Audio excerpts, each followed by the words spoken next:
Dans les jardins du Luxembourg, les badauds s'enrhument et les arbres grelottent. Mais il est un coin de ce jardin où la chaleur persiste.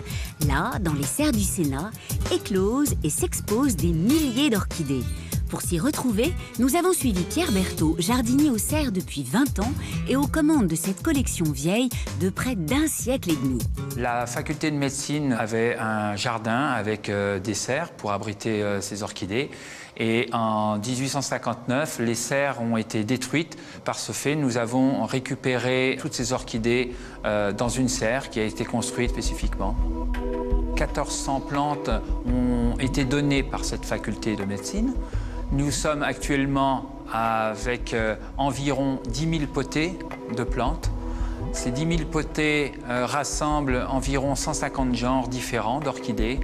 Et nous avons environ 7 000 espèces et hybrides confondus.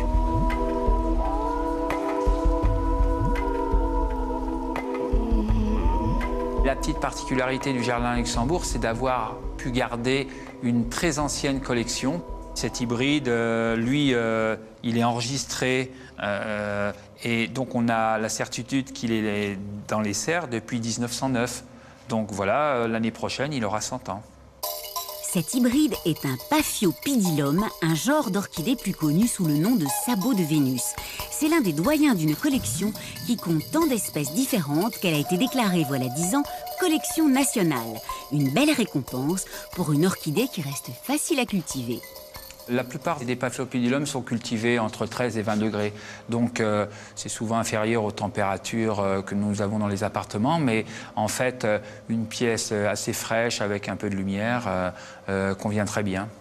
La floraison s'échelonne en principe du mois d'octobre jusqu'à mars-avril.